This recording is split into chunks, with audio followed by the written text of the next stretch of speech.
And what's up, everybody? How's it going? This is the YouTube Jeff, Saints. Did you hit record, Jeff? Yes, I hit record. Yes, I hit record. Oh, good. Well, hello, everybody. We're the YouTube Saints. Kind of figured that because you were already here waiting for us, but we're here now. Here on our second live. Well, it's our third midweek Twitch stream and only the second one on Twitch. So from now on, if we ever start numbering these episodes, know that it's a bit like a hotel after floor 14.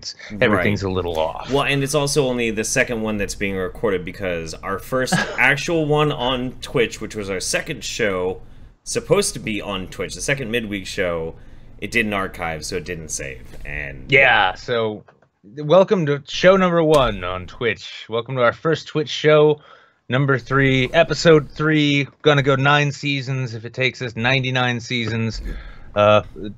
Jeff and Nikki, it's gonna be great. So welcome. it's what the hell was that? Oh, that's because you need to turn me back down on in the Discord. I forgot I hadn't hopped in yet. By the way, if you guys want to, halfway through the show, what we end up doing, I know. My laugh sounded so fucking dumb. Why are you fucking with my audio settings, Jeff? Is it better now? There we go. Now that I fixed it. Okay. Halfway through the show, we have our Discord. It's here. If you go down the page, you can see it. You can hop in. And halfway through the show, everybody who's hopping in, who's in the waiting room, we roll a random dice, and then we drag whoever it is in to hang out with us and shoot the shit and have a good time. Lucky enough, you might even get the chance to speak with me. Yeah, it's true. There goes the audience. Fuck. Bom, bom, bom, bom. Yeah, we're gonna get actually oh yeah, it's a soundboard. We're gonna need to construct that just for Twitch, not for YouTube, because fuck YouTube. That gets format, doesn't get a soundboard. Yeah, it has enough format as it is. God damn it, it drives me crazy trying to build it every goddamn week. Ugh. I have fun with it. By the way, as we continue getting better with this, once we get around to really getting a ticker scroller working in just the right way and all that. More than just hoping to get your tweets shown, if you want to try and actually give us one of those onion-style news items that you might see scrolling the hold screen before every show, you go ahead and use that during the hours of the show. If you use that otherwise, I'll steal it and I won't give you credit for it. That's but true. Otherwise, you go right ahead and try it during the hours of the show, or just hope you get to see your own brilliance every weekend. Oh, man. So how are you doing? It's midweek. It's hump day. You feeling good? Well, better than last week. But that's good. That's good. Vaguely. I mean, it's nice because for once, well, it seems like the retardation, like the cancer that's infecting the internet, it's kind of, you know, it's not causing the swells and boils that it was last week. It's just kind of simmered down to the same understanding that, you know, one day the sun will explode and envelop the earth, but the whole universe will cool off into a single quiet nothingness. And so that ultimately last week didn't mean shit any more than it didn't mean shit now. Nothing quite gets me harder than the inevitable heat death of the universe. That's for fucking sure. What the fuck? I'm gonna switch over to hold screen real quick because I gotta check something on Skype real fast. This is how we this is how you measure a good day. If it's not the last day of the universe, then well, it's not the best day of the universe, but you know, you keep trying, keep hoping. I'm feeling pretty good, to be honest with you. I'm in a really good mood. I've been getting a lot of work done. Although I gotta say, the shit that I ended up dealing with yesterday was really crazy. So, yesterday. And what was that? Well, yesterday, maybe I told you about this. I'm not really sure if I did. But yesterday, I was looking at one of the videos that people submit to me, and they're like, "Hey, you want to check this out? This woman is a wingnut conspiracy theorist, anti-vaxxer." So I watched the video and it's terrible and it's perfect. Just my kind of thing. But as I always do, I ended up looking into who this person was and a little bit of their backstory, and holy hot freaking fucking damn. This person is a fucking lunatic. Like a grade A psychopath. She thinks she has superpowers. She accuses people of being reincarnated aliens. She's had patients kill themselves, like all sorts of really fucking loony shit. She's like a cult leader. It's starting to sound like this is a supervillain that only one person can actually save us from. And that would be Gail Kortschuler. Oh. Gail, I think Gail is the only one who could actually save us from this woman. Mm-hmm. I might actually say, don't even bother making a video, Jeff, because the thing is as a devout patron of hers, you are one of her men. I guess technically I am kind of one of Gail's men. I don't think we've made it official yet.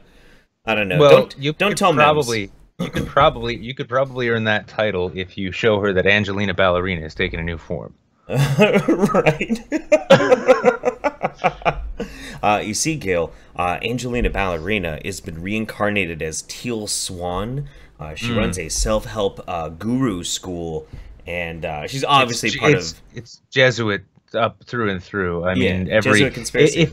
Yeah, I mean, it's a lot like the Da Vinci Code, because if you take every third and fifth word in alternating frequencies in any given portion of a text, you find the commandments of the Jesuits as handed down directly by Satan himself, who is, as we know, Angelina Ballerina. Right, that's right. Who is at my door? Now, to be fair, I did make all of that up off the top of my head, because unlike Jeff, I don't spend a lot of time watching Gail Kortschuler, but for all I know, everything I just said is absolutely true. Hang on. You go and, yeah, it's a... Now... Listen, whoever decided that it was a wise idea to FedEx him a dragon dildo. Oh, yeah, yeah. Good on you. Good on you. Good call. So I'm just gonna, handle this show alone now. I'm not telling you guys to go and find out who Jeff's talking about. Introduce Gail to her, because that wouldn't be remotely funny at all. But, this doctrine is the Book of Nick. Yeah, I'm actually looking at the chat now. So, coming from top to bottom, hey, Devi, Death, any opinion on Sevi Liz Trauma? Nope. Blue hair, great. Any guests? You'll have to see. Like grade A under A, you lunatic. Grade A was funny. I don't know who lunatic is. Praise Gal, get into the Discord and maybe you can be the guest. Sounds like my ex-fucking Jesuits. Praise the almighty Church of Gale. How do I give these fucks shekels? Summon the Gale Shield, Jesuits Nukaki. What about Mr. Wiggles? Wiggles can wiggle those arguments to death. Zack Knight shakes fist. Leave Brett alone. I must confess I whacked to the same porn Ted Cruz liked on 9/11. It's Doctrine, the Book of Nick Ballin. Gone with the Wind, giant dildos. Dildo dragon dildos are important. Who's that raping at my chamber door? Hello. I think I might have gotten a word or two of that wrong. Maybe. That was Benji and Bryson trying to sell me fiber optic internet. Wow, it used to be like encyclopedias and shit people would sell you at your door. Now it's like, hey, do you want all the encyclopedias, even the wrong ones, just faster? Not into it. Somebody's asking how to give shekels. There's a link down. We have a tip jar on the Twitch page. Takes you to Streamlabs. It should work.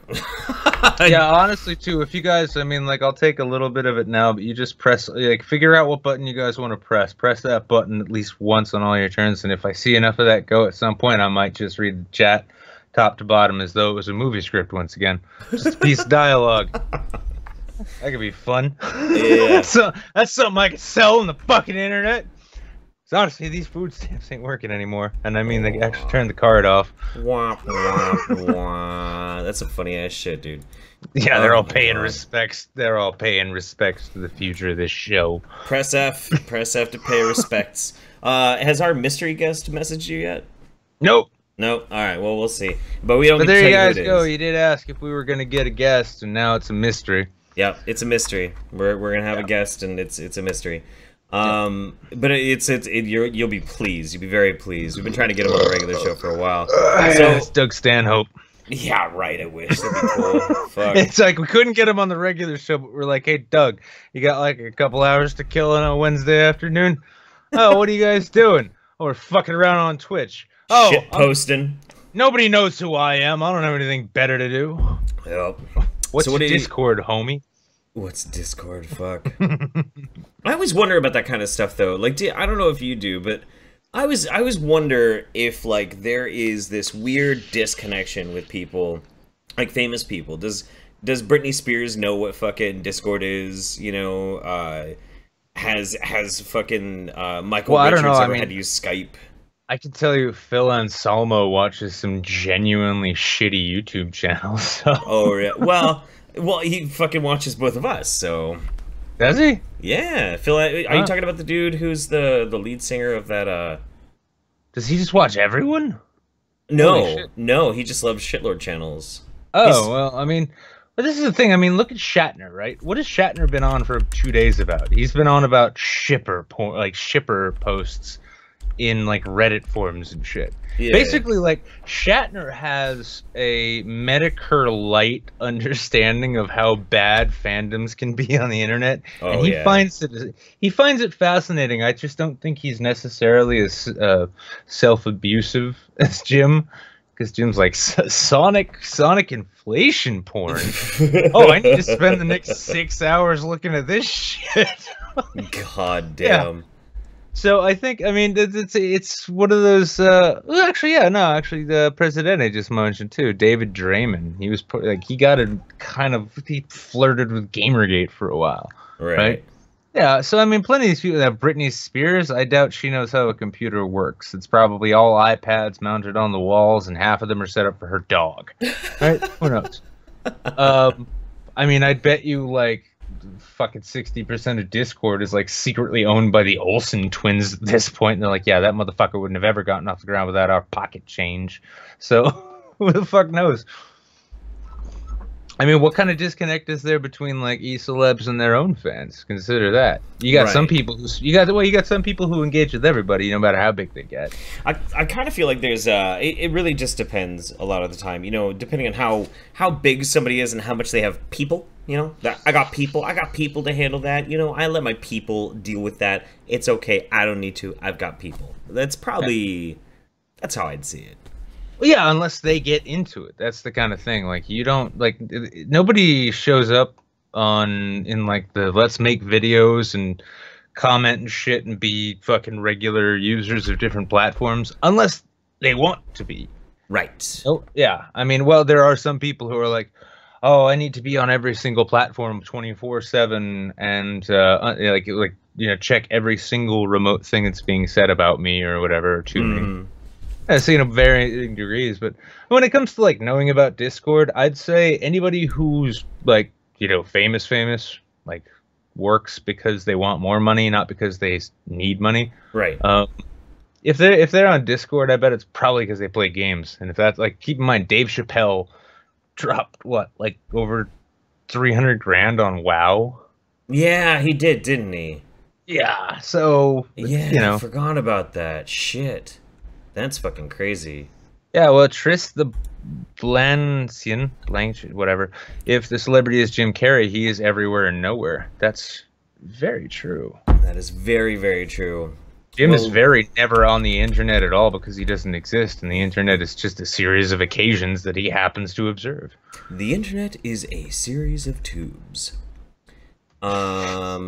Google. The internet is a series of very serious mistakes that you will always remember. Right.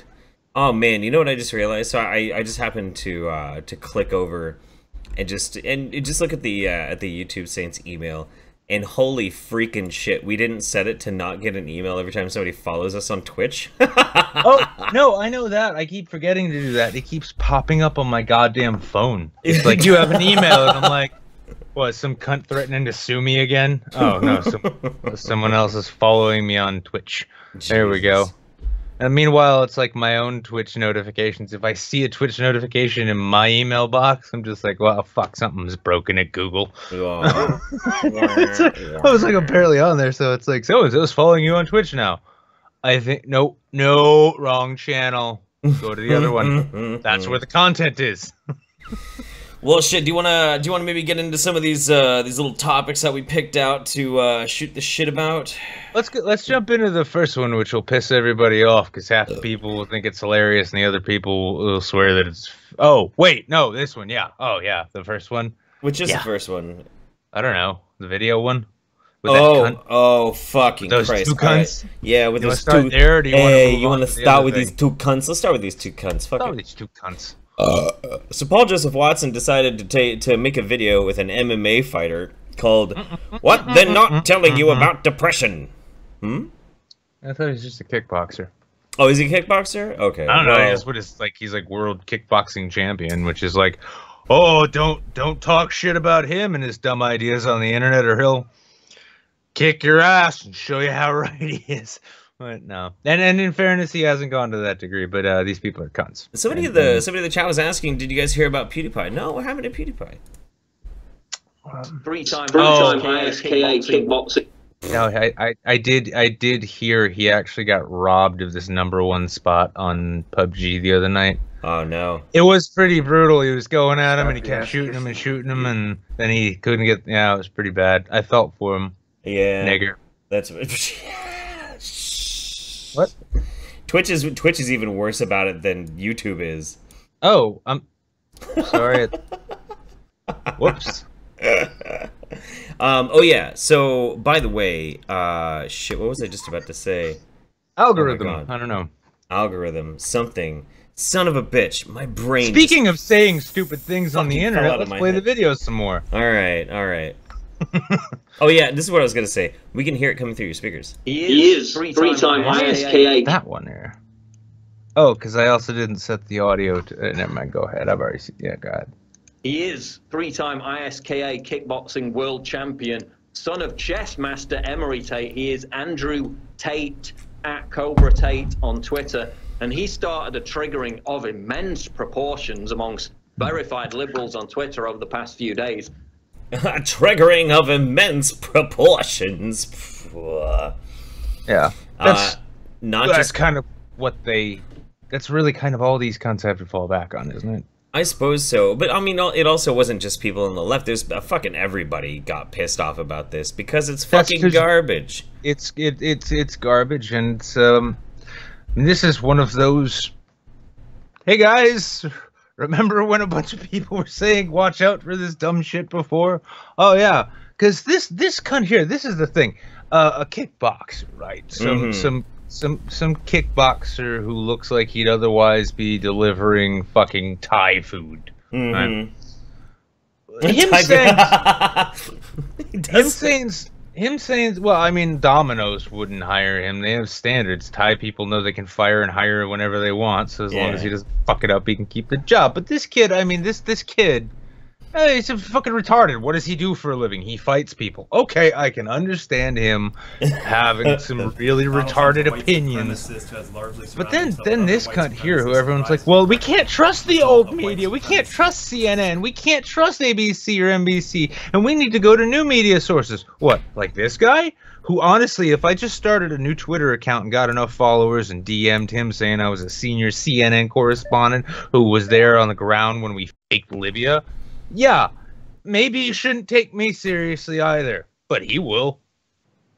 Yeah, absolutely. Yeah. No, I agree with you. I agree with you. I'm trying to get our secret guest in. Yes, it's secret.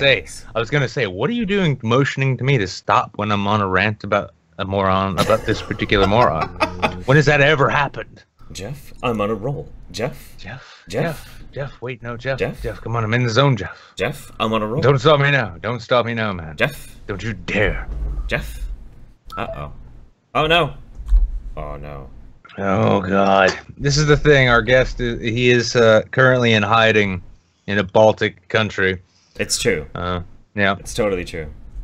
Yeah, he was the Mujahideen, the old school guys. Like, these guys are old as fuck now, but it's kind of like the Expendables, where a bunch of old guys get together, right? And they have one last blast. Well, Mujahideen did the same thing to make their own Expendables, except they're not just any old guy in their 20s now. And they decided they were gonna go after this one supervillain from Britain, and yeah, it's working out kind of well. It's kind of a dull film, to be honest, because the guy doesn't actually have any henchmen. Like, right. Nobody has any guns. Nobody he knows how to use. Nobody he knows how to use guns. But I don't know. Hopefully he'll try and call in, or you could try and add him. I will try and do that. Yeah, you try and add him. Where is? Fuck knows he's added me to enough conversations. Well, you don't have him on a friends list? No, I do. I'm just looking for the correct. Where the fuck? Oh, wait, it's that plus button. That's right. Secret guest is Paul Joseph Watson. Yeah, dude. If we could get Paul Joseph Watson in to shitpost about his own video, that would be amazing. Super, super amazing. Holy shit. That could be pretty fun. That could be hilarious. Oh my god. Imagine He my tweeted, shock. this is the tweet, depression isn't real. You feel sad, you move on. You will always be depressed. If your life is depressing, change it. And of course, the response to that, when I said I was going to have him on the show today, this is one example. Someone tweeted at me, an unqualified idiot interviews another unqualified idiot. Amazing stuff. They will bond well. Well, apologies, but noted doctor and mental health expert J.K. Rowling was unavailable for interview. How is that any kind of rebuttal? Oh my god, what the fuck? That doesn't make it. Why are you bringing up J.K. Rowling? Why is that relevant? How does that make any fucking sense whatsoever? I don't get this. But okay, like Okay, he thinks we're using Google Hangouts, which is probably why he's saying no, I can't accept a Skype call. oh. Which is why I did ask you to specify before. Message him on Skype. I did message him on Skype. I did. No, I'm saying I told you to tell him. Oh. Yeah. Let's see. Is it? Hey, how's it going? Hey. Oh. Okay. It Shit. actually worked out. I finally turned up. You thought Sorry, it was on I'm late to Hangouts. everything. You thought it was on Hangouts, right? Yeah, kind of. Yeah. Yeah. Well, I told you, Jeff. I told you. I know. But we always end up. No doing one everything on listens Skype. to me. At least until Discord comes out with their video chat, then it's gonna be fucking phenomenal. I'm really excited for that. That's gonna be. They do seem to actually kind of give a shit. It's almost like at this point Skype is DayZ, and Discord is PUBG. It's like, oh no, wait, we know what sucked about that one. We're gonna do our best not to fuck that up. Don't worry. How you doing, Sargon? Yeah, really good. It's good to see you guys again. I haven't seen like anyone in ages. I Actually. know. Everybody's still fucking like stuck on Twitter. It's Yeah, honestly, I'm so much more productive now I'm not on Twitter. It's such a honestly, it is such a fucking pointless time sink. I honestly didn't realize how much of my life I was wasting on Twitter, and I'm genuinely enjoying not being on it. The only thing I miss is Notch. Oh god. He's been pretty fire lately. Yeah. See, I've been missing that. I'm gonna have to like, let's all know. So today, actually, Notch was having it out with Omni Destiny. I saw the post where he was caught saying something, faggot nigger or something in one of his chats. Right. That was just an like, listen. That was an offline chat post. Yeah. Isn't that just so fucking perfect? Such a great example of it. Well, feigned virtue. At least Nyberg had the virtue to say, "Yeah, that was online." Not that Right. wasn't an online chat post. So I ended up going on and talking with him on his stream, and I streamed it on my end too. And it was for the most part kind of a productive conversation. It was all right, but the thing that I thought was so fascinating about it was he could not stop drifting every conversation to you. That man is in love with you. I think he's just kind of salty after on my debate with him. Maybe. I don't think he's got over it, to be honest. It's not so much he's obsessed with Sargon as much as he's obsessed with Christie, and Christie's obsessed with Sargon, and it's like a Shakespearean drama at this point. Yeah. Gotcha. She's very angry that I'm going to MythCon. Yeah, she is extremely pissed. Very, very angry. I've been watching her pump out articles for something called the Akkadian Times, which appears to be a website dedicated entirely to stalking and defaming me. Which is like, oh, okay. Do you know who runs that website? Isn't it Woolly Bumblebee's husband? Yeah, Mr. Bumblebee is the person. she's been contributing to this weird stalker site around which, and I'm not joking, a literal community of harassers has actually formed. Yeah. It's just like, Wait, no, listen. You need to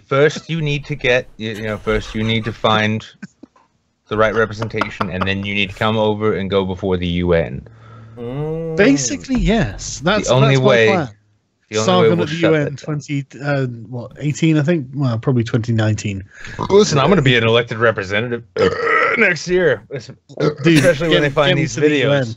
Get me So to the yeah, UN. I'm gonna. I mean, That's it'll what I be say. like, well, a state rep from New Hampshire has decided he wants to bring a Briton over so that they can go to New York. I don't know what I'd be asking for. I mean, what the fuck would I even want them to do? Relief from this harassment. Good point. Well, here's the thing. Do you know what happens to wild bumblebees on the internet? That's a good point. I didn't think about that. No, it's not just. Listen, it's not just the the day-to-day. It really is the day-to-day grind of being told that you're a racist and a bigot and an Islamophobe. See, you've got to fucking see this. I'll send you a link. You just. I'll We'll look at it here. We'll look at it here. Yeah, no. All that means is more production work. Just for read this fucking. Just this whole thing is just. It's the anti-SJW community bitching and moaning that me, Seanhead, and Armored Skeptic are going to MythCon, and they are fucking furious. And they, like Dan Arel, the SJW Antifa guy, right? Comrade Arel, right? Comrade Starbucks. Comrade Starbucks. He has a name. Comrade Starbucks. Look up the hashtag. I would look up the hashtag, but I'm not on Twitter anymore, so it's fine. But yeah, no, literally, listen to this, right? He's like, while not giving a talk, he's still getting a microphone. He has been charged with plagiarism fraud. It's like, what the fuck are you talking about, Dan? When the fuck have I ever been charged with plagiarism or fraud? Akila never wrote a thing in her life. Nor did Franny, I'm sure.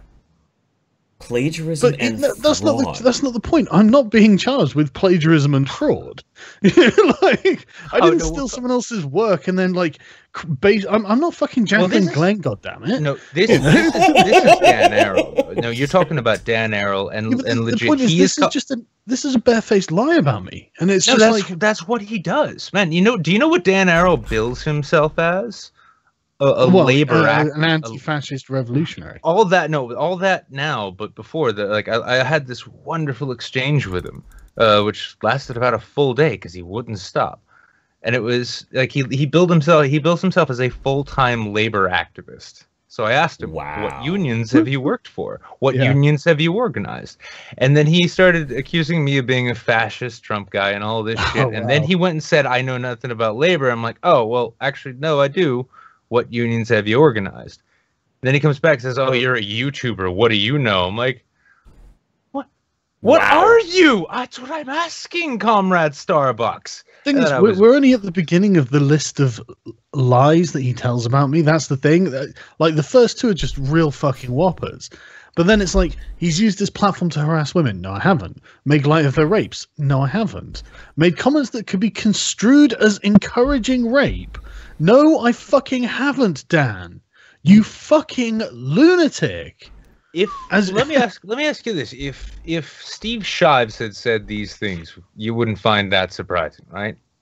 Well, no, obviously. Well, actually, no. Even with Steve Shives, I would find that surprising. Actually, well, this guy is a militant Steve Shives. Like Steve Shives is the laid-back hippie version of that particular brand of progressive. This guy genuinely thinks he's a dictator in waiting. Jesus Christ! Well, yeah, because he's not going to do shit, and then Errol is going to lead the revolution halfway until he's shot in a basement by his comrades because he's a threat to the Politburo, and then Shives will be seen as the useful idiot that the shadow government can elect. Well, later on in all of these diatribes, there is Dan Arel does intimate that he likes the idea of using violence to remove dissenting opinions. Of course he does. So let me just some of these he literally says, I mean, I love this. This is incredible, right?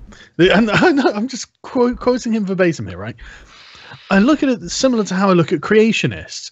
I agree with Dawkins' stance to never debate them. Their ideas have already been proven wrong, and it only benefits them to be debated. It looks good on their resumes and gives credibility to their ideas, win or lose. It's like, okay, Dan, when have we ever fucking debated our ideas? When has this ever happened? He's always you guys ran away from debate like your fucking assholes are on fire. You just cannot get out of the room quick enough. You are literally doing this to avoid having the debate. It's amazing. You don't want the debate, and you use your power, that which it is, to try and shut down debate. You fucking liar! It's amazing to me that this guy has people around him that like him. And I agree with him. Here's the thing about revolutionaries like Dan, right? Especially, like, it started off with me noticing he was claiming to be a labor activist, but he couldn't name a single union or labor organization he ever actually worked with. So I looked in and I found, okay, he's a public speaker type of the atheist variety. He's atheist plus, basically. But more than that, before he became this lecturing, pontificating cunt, the only actual real professional background the guy had was as a sales manager for a bike company, right? Now, this isn't doxing. This is actually just publicly, this is his, you can look up his resume anywhere. Yeah, his resume is all over. And in the course of this, though, as he calls himself a journalist, he's less of a journalist than I am. And I haven't done that much. But the guy, he went from straight out of college, went into the business sector, didn't really care for it, and then suddenly became this arch communist. And one thing we can always notice is that modern communists always have two things generally in common: pudgy faces and bodies, and very soft hands. That is These true. are not people who worked. That actually makes it all the more amusing when he's like, just listen to this fucking, just as a paragraph of him ranting and raving, right? No matter how many times we tell Sargon and his followers that feminism and social justice are important, or that Black Lives Matter, they don't care. They are sexist, racist pieces of trash who don't deserve equal standing in the realm of ideas. They have lost. It's time we moved past them, and if they get in our way, we knock them to the side. I'll let you decide if I mean physically or metaphorically, but we shouldn't bother debating them and allowing them to claim credibility to their ideas. Dan, you lunatic. Have you seen pictures of yourself, Dan? Because I have. I wish I was going to Milwaukee with you guys. I really do. God damn. It looks like it could end up as some sort of cage match if Dan said that. Yeah, dude. He seems to be calling me out. Okay, George Ciccarello Mayer, right? I know of him, yeah. Yeah, he was the all I want for Christmas is a white genocide Drexel professor. Yeah. He is Comrade Panera Bread. No, this is all established lore, all right? So this is, you can look it up. It's canon. But, Ciccarello Meyer is Comrade Panera Bread, and he is very good friends with Comrade Starbucks, who is Dan Arrow. Now, both of these guys love to go on social media constantly and talk about how they're going to be at the very front of the line. They're going to be the Engels to their best friends Marx. They're going to be the ones getting their heads cracked open with billy clubs, except... No, they're not. One's an embattled professor at Drexel who may or may not have been fired. I think I'm not sure, but you can even see his favorite social media author's photo is him sitting in a cafe in South Philly somewhere, and then you've got Dan Arrow who constantly displays the one time he got to speak to a big public audience in which he was lit in a way that did not make him look like Porky Pig, and both of these men. These soft, doughy men are going to lead a workers' revolution, despite the fact that the only familiarity they have with workers is saying that they would prefer that they be given their lattes with skim milk as opposed to whole. So, seriously, though, they fucking they're hate collective. the working class. Well, I mean, you can give them this much, though. Do. You can give them this much, though, especially if you look at them up through social media and the people that they cling to reinforce their ideals. They are very much a collective, which is what they want everyone else to be. True. Good on you. So I wanted to say something too. So I think this whole idea of of Nick being a state representative and him helping to facilitate you attacking your harassers is a really good thing. I mean, after all, Mattress Girl had a fucking senator. The least you can get is a goddamn member of the House of Representatives. Oh, I can get two more. If I was elected, that would be 3 representatives of the New Hampshire House. Fucking suck it, Mattress Girl. Kiss my ass. What's a UN? Oh, I think I felt one of those when I sat down the other day. Needed to change my jeans. Yeah. The thing that pisses me off about this, right, is that they're giving the guy who's supposed to be interviewing me a hard time, and he hasn't done anything wrong. You know, he didn't like organize me going out there. He didn't invite me. And they feel that if I'm going to be there, someone should be there to debate me, apparently, which is interesting. And isn't somebody there? Isn't somebody going to be debating you there? Well, no. no. It's this guy called Thomas Smith, and I've listened to a bunch of his podcasts now. He seems like a very nice chap. So I imagine that we'll have a productive conversation where we don't just call each other names, right? Which will be fantastic, you know. Yeah, but it almost sounds like they're upset that like their viewpoints aren't being represented in opposition of yours at what is effectively an open convention. Well, yeah, but what's amazing is that they are really afraid of my viewpoints. Oh, I mean, like, and they are absolutely terrified. The idea of just letting me say the way I perceive things and the way things appear to be from like a more what I would consider rational point of view and one not informed by hysterical emotions is worryingly persuasive in their opinion. I've listened to your channel for a long time, and I, for one, I can't be certain that you wouldn't actually just single out members of the audience to be an asshole to them. I can't be sure of that. We need equal representation. Garbage humans. All right, so real quick. I'm not going to attack the audience. I'm not a neat Sarkeesian. Jesus Christ. So real quick. Such a good day. And I can legitimately say that as well. I can legit say that. All right, so real quick, some Streamlabs. We had Judafine, Shadley, my dudes, free Kickasan, and Run for Your Lives. The cummies are coming. Thanks, I appreciate that. That was for you, Jeff. Yes, it was. The money was for both of us. And somebody named themselves Cummy Queen. Appreciate that. Thanks. I'm so glad everybody knows my least favorite word in the world is cummy. That's great. Says, give me that dick, faggot. Since you asked nicely. All right. Tamarind VDS, have some of my African funny money. Hey guys, if you want, you can always toss us a couple of bucks if you got questions for Sargon, since he's been in his exile. We have a political refugee with us on the Midweek Saints right now. After all, yeah, that is true. He was, and so as many of you might have heard earlier, I don't remember if it was pre-show talk or not. Sargon of Akkad is actually a political refugee now. He is currently in hiding somewhere on either the Caspian or Black Seas. We're not sure because no one's really made the map. But he is on the run, and he is on the run from a very vicious set of absolute normies who wanted to chase him into hiding, as well as I said, the Mujahideen version of the Expendables. You know, it's all of the old original Mujahideen from back in the good old days of the Soviet Union. Well, they came back together for one last attempt at a summer blockbuster hit. They missed the summer by a bit, but that's fine. But they kept going. Fuck, goddamn. Listen, when you're in the goddamn Cornwall Valley, it's hard to tell when one hot season ends and another hot season begins. So, that being the case, they decided they'd all get together and have one last blast. Jet Li shows up out of the fucking blue, but all the same, they chased Carl here out of England all the way out to Kyrgyzstan, where he's from, simply so they could have a sequel when they failed to catch him. So, all that being the case, Jeff, I'll turn it over to you. You need to get more stoned before the shows. This is amazing. This is incredible. I don't do this normally. No, I mean, you do, but like there's a... Okay, so I've been doing shows with you a long time now. And I have to say, your rants are always incredible. Your improv skills are really, really wild. But like, when you're stoned, man, they get so fucking weird. Like, you don't just like grab things from the shelf around you. You like telekinetically pull things from the backyard and just start incorporating them into your crazy rants. It's incredible. All right. Well, listen, here's the thing: is like I'm not Zoe Quinn, and after that huge thing, I don't need everything to be about me. I was asking Carl about his experience running from the Mujahideen. So, should we find out what that was like, or should we keep talking about me? I could just go ahead and read the entire chat. No, that's cool. Carl. Hello. You seem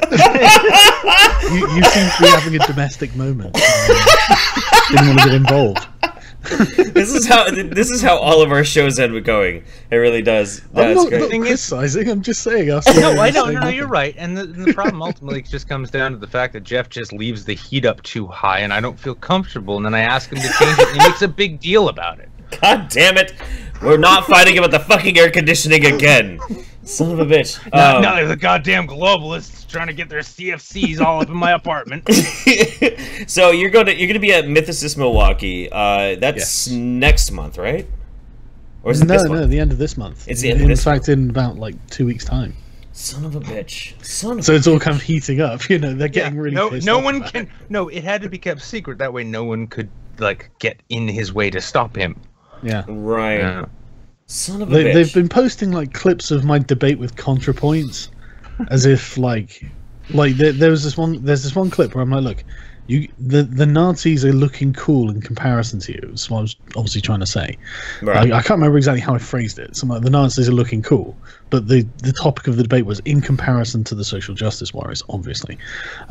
But the thing is, they do look cool. You know, they've got style. They've got like memes. They've got edginess. They've got, you know, forbidden fruit that they can attack. You know, and like go for. And so they, you know, anyone who does that looks cool and edgy.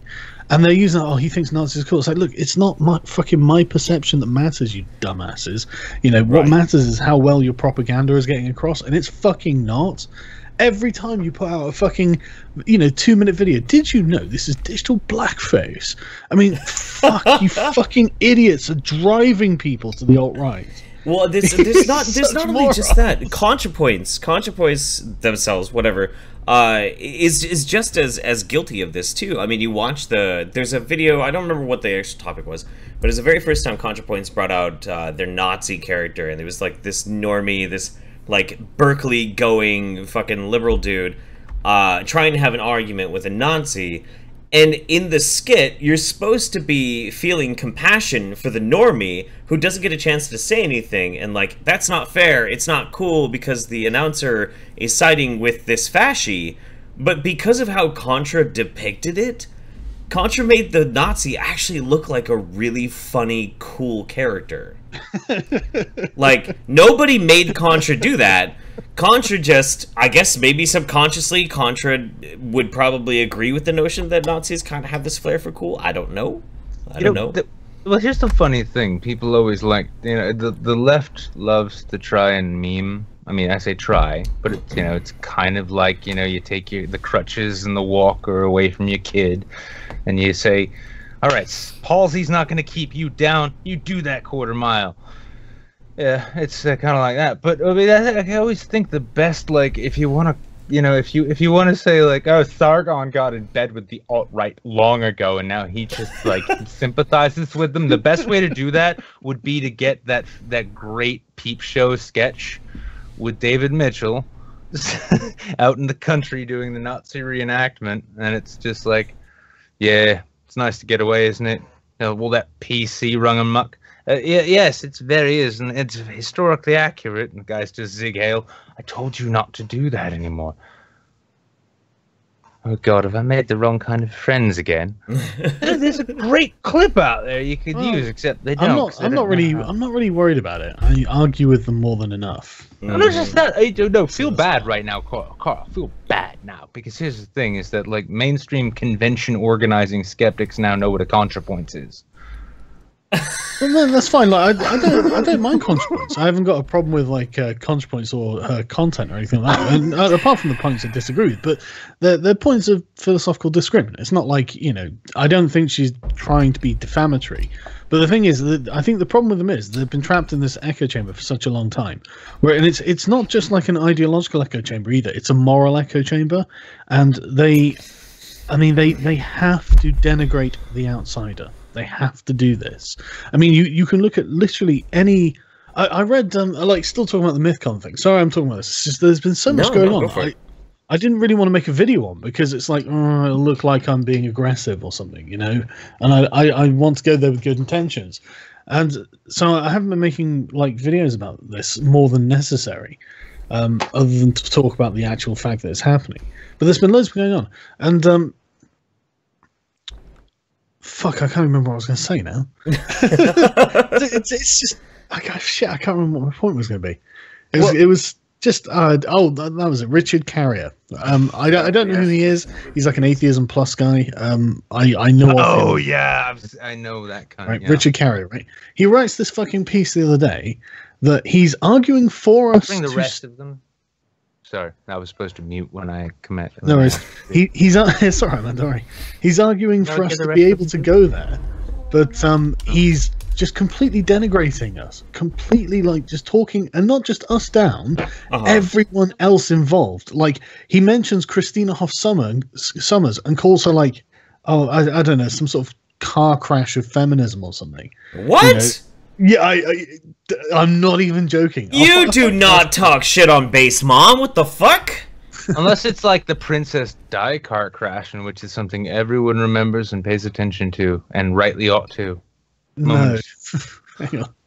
Here's a link to it. Well, no, Richard Carrier. No, I mean, like, it's funny because it's almost like, so Gamergate died. He calls her a dishonest disaster of a feminist. Sorry, a dishonest disaster of a feminist. Yeah, I mean, literally, like, anytime he speaks about someone, he has to denigrate them. He has to make them lesser, and he has to insist on every point that he's right and they're wrong. But not just like there's a disagreement. This is categorical, scientifically provable. You know, and it's like you like this kind of confidence. It's almost Trumpian. It's like Donald Trump, like calling it little Marco Rubio. You know, like dishonest disaster of a feminist, Christina Hoff Summers. What a fucking thing to say. You know, that's poisoning the well. That's not being intellectually honest. And that's someone as well who's fucking scared.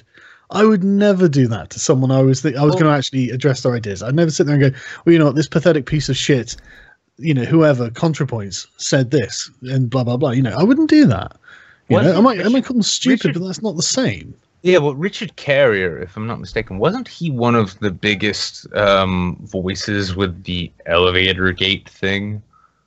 He probably was. Why? Why do you mention? Well, it's because it's funny to me, and this is something I've spoken about this recently a lot. Is that when you look at the swashing around of social movements and outrage porn movements and all counter things and like that, right?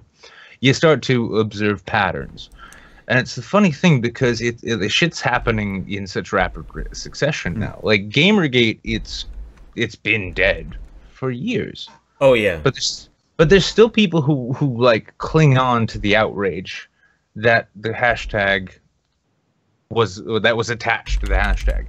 Now, at the same time, I'm starting to see a lot of the same people who were all elevator gate atheism plussy now starting to sort of like speak up more and pipe up more, and it's like we need to take atheism back. And I've noticed at the same time this fucking Ancom shit, like Dan Arrow and Jeff's immediate constipation, it's starting to merge. I think they're starting to get a new thrust. Like we need to just not disbelieve in God, but we need to do so in favor of giving the state all the power and resources. Oh, they are. I mean, that's literally what he puts in his blog post. In fact, this is his opening statement, right?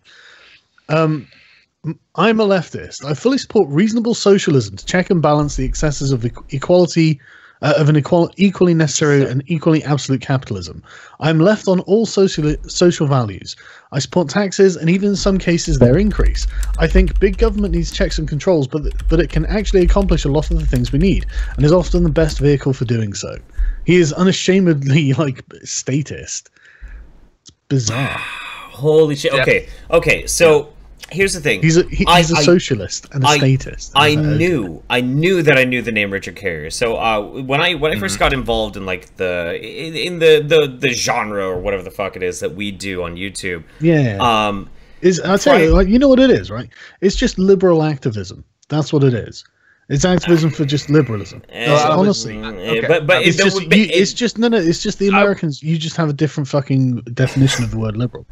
No, I've got a different definition of activism. Jeff, what made your butthole clench so tight that your eyeballs popped out of your head just then? Okay, so the thing is, when I started doing that, I first got into Thunderfoot. Thunderfoot was my gateway drug to everybody else, and I got into Thunderfoot because of Rebecca Watson. I got into Rebecca Watson because of all the skeptic shit, the science conventions, and Elevator Gate. And Richard Carrier was one of the guys who's outspokenly like, yes, supporting Rebecca Watson because she's an awful, awful, disgusting human being. But he himself was, if I'm not mistaken, he is the first accounting of a pseudo-e-celebrity feminist turning out to be an absolute slimy fucking dickbag. right. A slimy fucking dickbag. He's a sexual harasser who got banned for life from Skepticon. He is fucking banned for life. He got booted off a Rational Wiki too, right? Yes, he got booted off Rational Wiki. He was effectively excommunicated from Atheism Plus banned from Skepticon. Did you say? Banned from Skepticon, Atheism Plus, and he was kicked off the Free Thought Project blogs. Yep. PC Myers' fucking little toilet of a fucking blog. There's an amazing blog. Encyclopedia Dramatica article about him, in fact. There is an incredible one, actually. Yes, there's an incredible one, and he's a guy who got in trouble because he was trying to fuck all these chicks at these skeptic conventions. His wife found out. She fucking divorced him, and he started becoming an outspoken advocate for polyamory. So basically, he wouldn't get into the same kind of problem before. So, because you know what, it's not that like women are usually right, except my ex-wife, who was really wrong about not wanting me to get strange on the side. She should have just been cool with it. She could have gotten some too. I read Salon. You know I'm down with it. And he's apparently an admitted semen fetishist. So I mean, take that as you will. I mean, just Which one? This is Comrade Panera Bread. Semen fetish. No, no. But he no. I mean, actually, I'll leave it up to the chat here. The chat can come up with a name for him. See, this is the thing: is that they all got to be comrades. They all got to be in the same fight. We got Comrade Starbucks. We got Comrade Panera Bread. Kevin Logan is even Comrade Potato. So. Well, I would say I didn't give it to him. Somebody else did. But yeah, I'm gonna leave that up to chat. You guys go ahead and figure out what sort of name that Tricky Dick. Comrade something. It's got to have something to do with semen, please. Comrade or Comrade also, Biscuit Game, Comrade Cracker Game. No, it can be subtle too, like Comrade Side Bitch. Okay, do you wanna hear like Eli Bosnick, his latest post? That was the one I sent you, right? Is this post in the comments by this guy called Eli Bosnick, and he posted. I mean, tell me if this sounds culty to you. There's me poisoning the well, but seriously, listen to this. Thank you to everyone who took the time yesterday to educate each other and especially me. I am way too lucky to have razor-sharp, smart people answer when I tag them. And if I ever say something smart, it's because I'm trailing behind you, picking up the bits I can carry. Oh. Isn't just the most sick... Thank you to take the time to educate each other and especially me. Oh, fucking hell. Drink just down this Kool-Aid, you fucking... That's creepy. Oh, Dr. Winters is in the fucking comments of one of these too. That's fucking choice. Oh yeah. She's all right. Before the thing is, she's actually literally the evidence that Eli is basing his opinion on. Sargon, we gotta have Sargon. We gotta have a little bit of format here. I did say earlier that if we got some, if we got some donations, and again, guys, there's that tip jar down there, and I'm really hoping I'm gonna earn your tips with this. I'm gonna read the chat out a bit like I did before. One string, found the perfect string. It's easy to go by. It's fun to go by. Jeff's gonna love it. Okay. I see it. No. Nick. That's okay. Jeff, just relax. Like, I know you got clenched up after the last find of yours, but I remember this shit now. Comrade Sleazebucks, but how many dicks can he carry? Carrier certainly is one. I wouldn't fuck him with Christy Winter's dick. What does that even mean? At YouTube Sades, Yummy Cummies, Comrade Cummy Bucks, Ahoy Sailor, Comrade Cummies, Comrade Sperm Gargler, Comrade Cummy Carrier, Comrade Cumbucket, Comrade Seaman, Comrade Cummies. Goddamn, I was trying to be bad on Discord, but I can't top Thunderfoot. Comrade Cum Lover, Comrade Chewbuck, Comrade Snowball, Comrade Cummy, Comrade Spunk Monkey, Comrade Cumbucket, Comrade Cummies. I just like Dick Carrier's Seaman Sommelier. Comrade Cummy Bear, Comrade Soggy Biscuit, Comrade Side Bitch, Comrade Cummy. Y'all were just talking about Richard Carrier. Camaraderie. Haha, I love Comrade Moistas. There we go. Comrade Dick, the wizard has spoken. Yes, I have. Comrade Jizz Fiend, Comrade Lickbucks. It's Comrade Side Bitch, Comrade Swallow, Comrade Hashtag Comrade, Comrade Soggy Beard, and where's my money? Not bad. I like Comrade Thirsty, and I like Comrade Side Bitch quite a bit. Honestly, I really like I was just trying to be bad, but I can't talk underfoot. What does that even mean? I don't know. Digital Cummy Face donated. Oh yeah, and to be honest, Dick Carrier, Seaman Sommelier.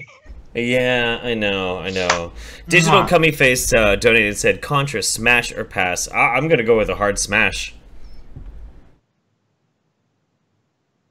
After you, Carl. Oh, sorry, I was reading Richard Carrier's Encyclopedia Dramatica entry. It's amazing. Okay, well, try and tame your erection first so you can answer It's this hilarious. question, It's really Gotta good. get over this. Yeah, it's really good. What, Contra, smash or pass? Oh, smash, definitely. Yeah. Be polite. I ain't having any more kids. What? Nick, I'm gonna have to explain. We can talk something about to it you. after, Jeffrey. There are things I don't yet understand. I spend time learning some shit. You spend time learning other shit. All right? Let's not exploit my ignorance about what the shape of her vagina might be like right now. Have you seen? I know a fat guy asked. I don't know. Honestly, like I'd say it's a VidCon smash because I was more smashed than I can deal with. So yeah, I'd say VidCon smash. I know a fat guy says, have you guys seen the video Kekistan goes to the SPLC? I don't think I've seen that. No. I saw Kekistan Goes to War, and it was a whole bunch of Southern Civil War footage. Oh, nice. Yeah. You know, got some good pipes there. Yeah, honestly, Kekistan's got the best fifers. Here, I don't know if you've seen this yet. They photoshopped the hat, but I don't know if you've seen this yet or not. Sargon.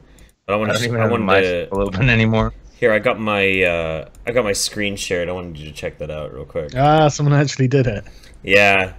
And what's it say on the hat there? It says another $5. It says Cummies, but it's photoshopped. It's actually one of the shitlord hats I made for one of my patrons. But yeah, he draped the bull or the little girl bull. Hey, and I just want to take a moment to thank you guys, especially the hardcores who are here now. I'll say YouTube Saints has actually been itself, like, we are an industrial powerhouse. Like, there are entire textile mills dedicated to making the hockey jerseys and flags. You know, it's amazing. And the fact that, you know, all of you just share the profits and own the company at the same time, yet somehow keep electing us your presidents, it's amazing. So communism joke, god damn it. It's a pretty good one. It's a pretty good one, yeah. And no one can see what you're sharing.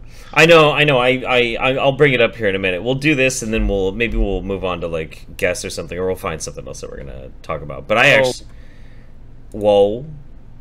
Oh no, I was gonna say the now this thing, especially because these fuckers are upwards of 1 million Twitter subscribers now, and in fact, I mean, I don't know what they look like on YouTube, but I think they might be oversubbed. Hint, hint. Yeah, maybe. So this artist is recreating Disney characters as transgender people.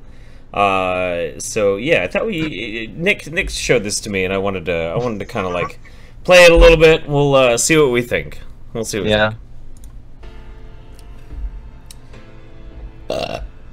Like right off the bat, I want to say Elsa as a boy looks like a boy band singer. I think I get the feeling that a lot of them are going to be honest with you. Well, yeah, but you say that now, but replace that, you know, overpriced fake biker jacket with a polo shirt and give him a tiki torch, and I doubt this artist would be too keen about that. Yeah, why has he got a fashy haircut? What the? This is what I mean. It's like they're making them look cool. I know. Why did they associate the fascists with the current trendy fucking haircut? That's so stupid. I'm happy about that because I hate that haircut so much. I want it to be associated with nothing but Nazis anymore. I don't care about the haircut let it fucking at all, die. but, like, you know what? Like, let's all just decapitate David Beckham and pretend it never happened. I literally don't care about the haircut, but it's like don't call the cool stuff fascists. You fucking idiots. Just. You know what's super fascist? Driving expensive cars and eating well. yeah. Don't say that because it's really not. I've actually been reading it. No. I'm halfway through Vampire Economy by a communist economist who lived in the Nazi during the Nazi period. It was published in 1939. He's describing how the economy works through, like, his own direct, observations and like interactions, and his academic knowledge, and through the letters of businessmen who also lived at the time. But these are businessmen who invariably had to move outside of the country on a business trip, write an uncensored letter, and then send it, that he's managed to get hold of, because you just couldn't do that inside Nazi Germany. And it's just like, it's like when they're like, oh, that's not it's not real socialism. It's like, yeah, but in all but name it is socialism, and also in name, like Dr. Random Camp pointed out. It's like, yeah, I'm really caned. I'm completely losing my points because I'm just. Well, I mean, consider this though. To get back onto the topic of haircuts, I mean, this kind of fashy haircut right here, it really is only like a few steps away from that ultra fashionable Kim Jong Un. Stop. That shit is. I mean, that high and tight is the highest and tightest that a man needs to be. Good point. It is kind of Korean dictatorish, isn't it? Yeah, a little bit. I want to point point out. No, it looks like a really bad JoJo cosplay. So maybe that's what they all secretly are. All of those weebs out there are secretly just DPRK supporters. It's like, we will take over America. How so? To be continued. Okay, so I gotta point something out really quick. So, scrolling down, it says, this artist is recreating Disney characters. Okay, this artist is fucking awful. This is a terrible artist. Look at the fucking way they've drawn the goddamn arms, the shot that they've done. Left the fucking surgery lines. They call it a stylistic choice. Oh. Yeah, no, I mean, they left the surgery lines on there, because, like, here's the thing. After Merida became Martin or whatever, like, went back into the doctor's like, well, we could do a little bit of a titty talk if you really like. But then Merida went for a photo shoot and forgot that the doctor used Sharpie marker. Man, this is hurting me. This is hurting me. Yeah, but we bad. gotta keep going, Jeff. We're subjecting the audience to this, too. Oh, that's actually not bad. That wasn't too bad. Here, hang on. Yeah, that wasn't too bad. I know. You know what? Actually, looking at this, it almost looks like a genuine adventure hero. Oh, no. It reminds me done of it now. That's really cis-normative. It reminds me of I know social justice too well. It reminds me of Derek, Shoe's friend, Arnold Johnson, and yeah. Well, I was just thinking it reminds me of like a young Manny Pacquiao, and I'm like, well, yeah, I mean, of course the Manny's gonna paddle out into the ocean, beat the shit out of an old ocean god. It's fucking Manny Pacquiao. Just don't ask him his opinions on bathroom rights.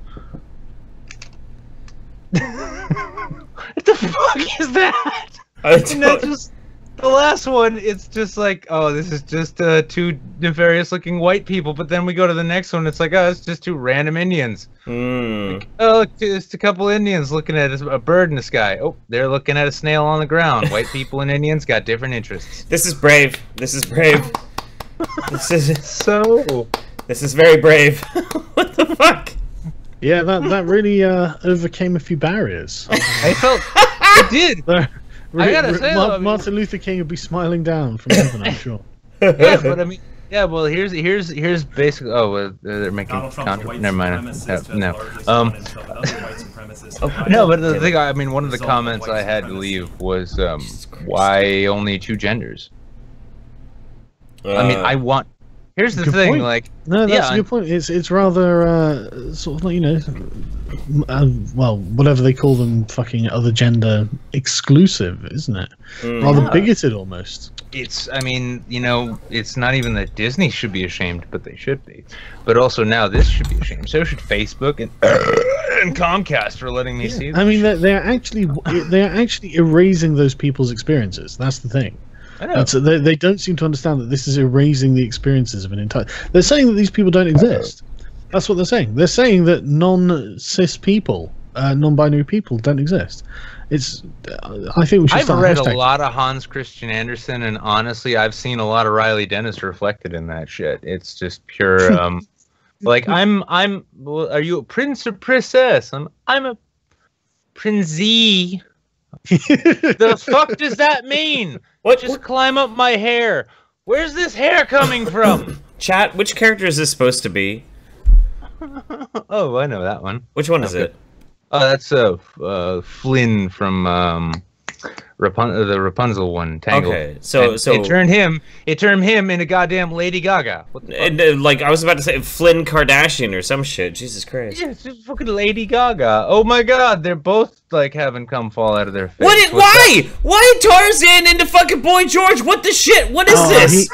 He actually did include non-binary and gender fluid. God damn. Oh, you know what? He's beating me to the punch. He knew his social justice. I talk shit too soon. We have reached full Tumblr, haven't we? Oh, why? No, wait, no, wait, hang on. What I really need to see, because Disney owns the property, is R2-D2 next to like an oak tree.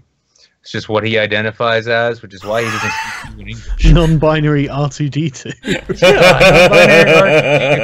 A non-binary R2-D2 is a filing cabinet. It's like, I always dreamed of just sitting here and holding your secrets. And you can get them when you want, and I don't need to run halfway around the fucking galaxy to give them to you. You just put the key in and open the drawer, and there they are. But no, they have to be me. As a filing cabinet, Jesus Christ. This thing doesn't want to play anymore. The Little Mermaid as a boy. It's not like half of the dreams of the most flamboyant boys of the 90s, I imagine. Oh, Christ. It's just jealous he doesn't get to sleep with Sonic. Okay. Yeah. There you go. Yeah. There you go. I guess, you know what? And keep in mind, folks, this is the midweek stream. That's not even the cringe of the week. That's just some cringy shit I saw on Facebook today. And I'll make sure to make it worse than the weekend. You got it? Oh, yeah. Oh, my God, man. What the fuck? I feel high. That was so fucking weird. Holy shit. Let's see. We got a few more super chats. Before I say the super chats, though, if anybody wants a chance to hop in and talk with us a little bit, we're actually a little bit late on our format, but if you'd like to have a chance to jump in with us, down in the description of the Twitch video here, there is the Discord link. Hop into the Discord, hop into the waiting room, and then here in about 5 minutes or so, we're gonna randomly roll and start pulling people in and just shooting the shit with them, see how their day is going. Let's see. Mr. Tickle Trunk. That's a great... I love that name. Oh boy. Mr. Tickle Trunk. He says cummies. Thanks. I applaud your intellectual acumen there.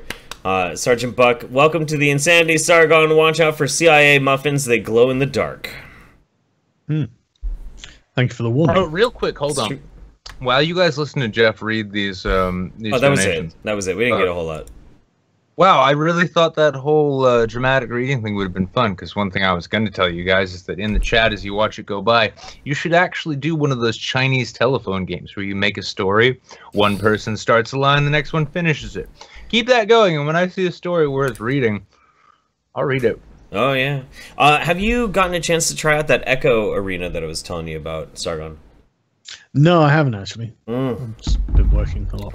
I swear to God, I've been ending every single night by hopping in and playing that. It's like a great way of having cardio, and like because it's a simulator for VR where it feels legitimately like you are in zero gravity.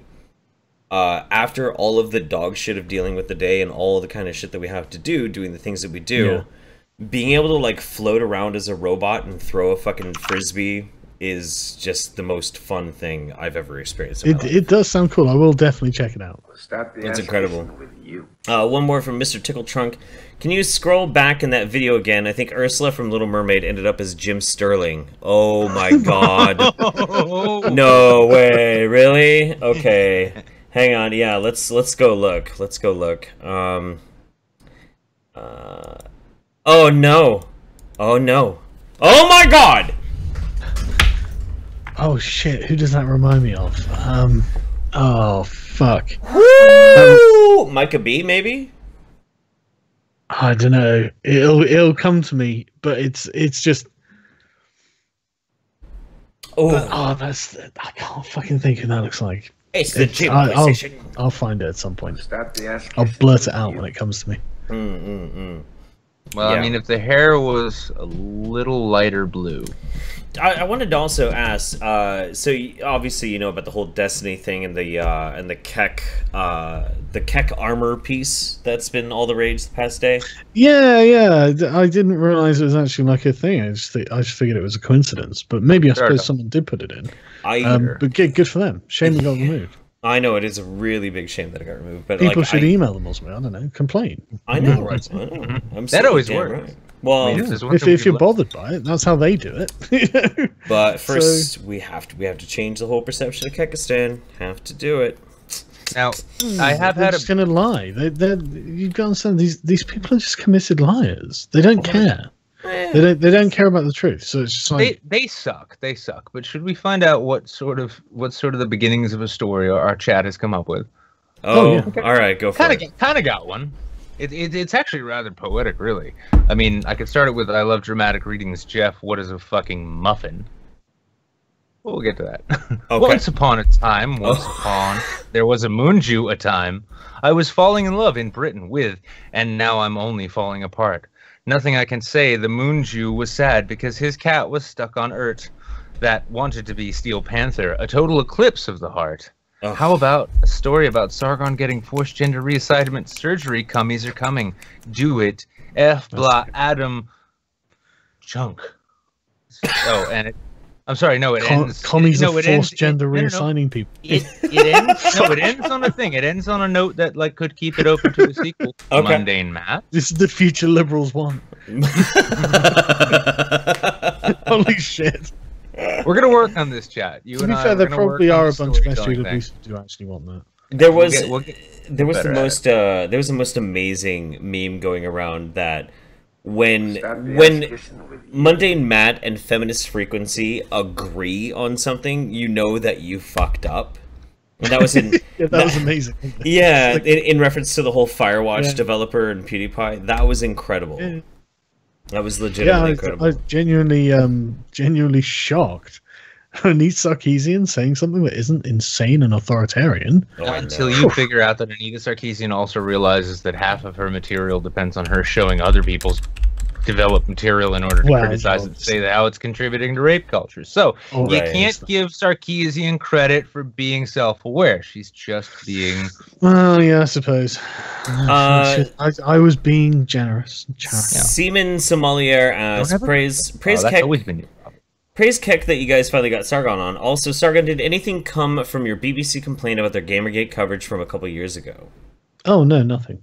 Nothing. No, They did- no. This is the thing. They don't care, right? They honestly do not care. If they're holding the power in the situation, there is no sense of fairness or self-awareness or even desire. I mean, like, you have to understand, like, the very core of the philosophy is it's okay when we do it. It's baked into what they believe. They can't not act in that way if they don't think it's okay when they do it. And that is just basically might makes right. It's okay because we're strong enough to make it okay. That's the only reason.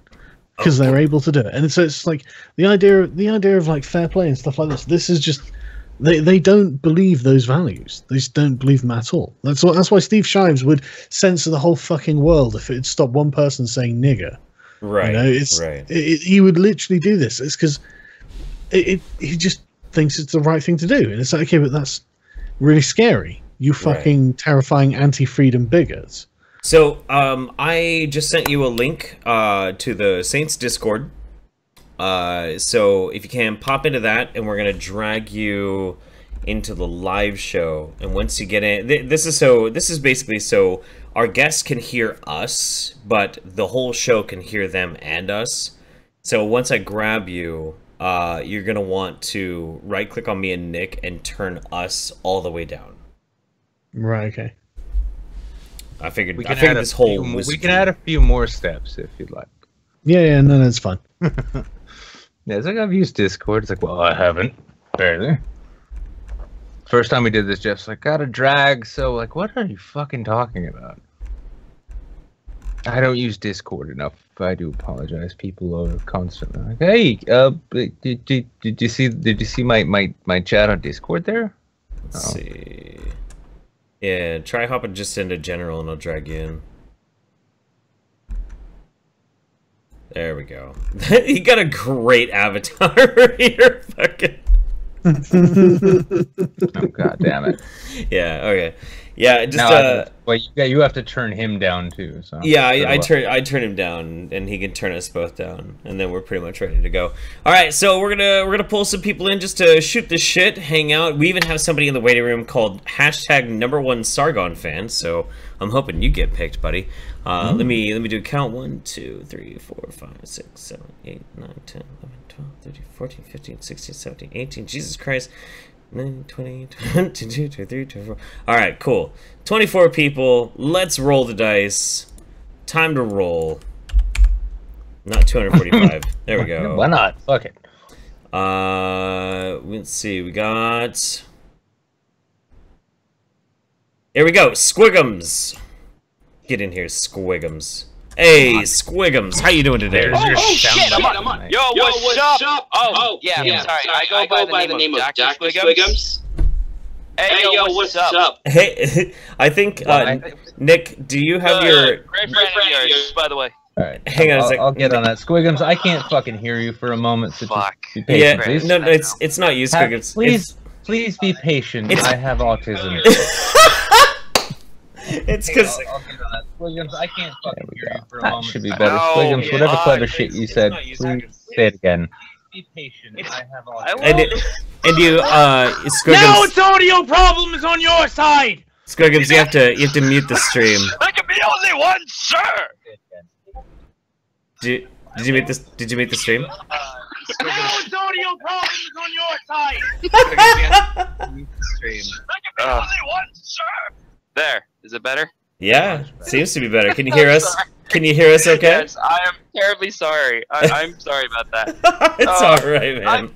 I love you guys too much. I know. Oh, by the way, talking about alcohol, I've actually found this really nice beer that I got in my local Whole Foods. I'm telling you, it's made by this Irish father and son company that it costs $15. It goes. I got this one. It's like a period. It's a stout that goes down like a wine.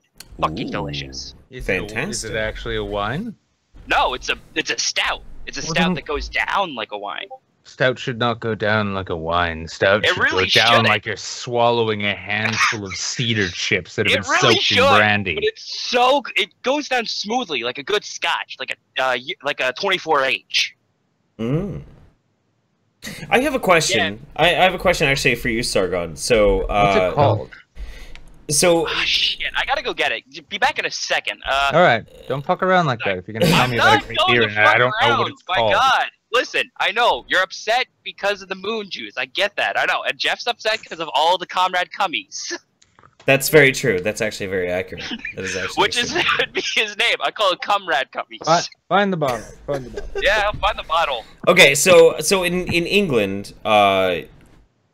okay, from what I understand, and this is probably like gross, like, you know, American ignorance and whatnot, but from my understanding, there is actually culturally a point in which you do drink warm beer in England on purpose. No, it's just how you drink decent beer. Is it? Well, like, what kind of beer is it that you... Do you mean like bitter and things like that? Well, because Sister Gas is back. All right. Welcome back. What's the name of the beer? La Birara di Meni. Argentinalia.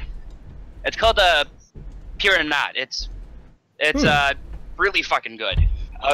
Sounds good. What's the brewery? I think that's it. I think it's called like Arginala.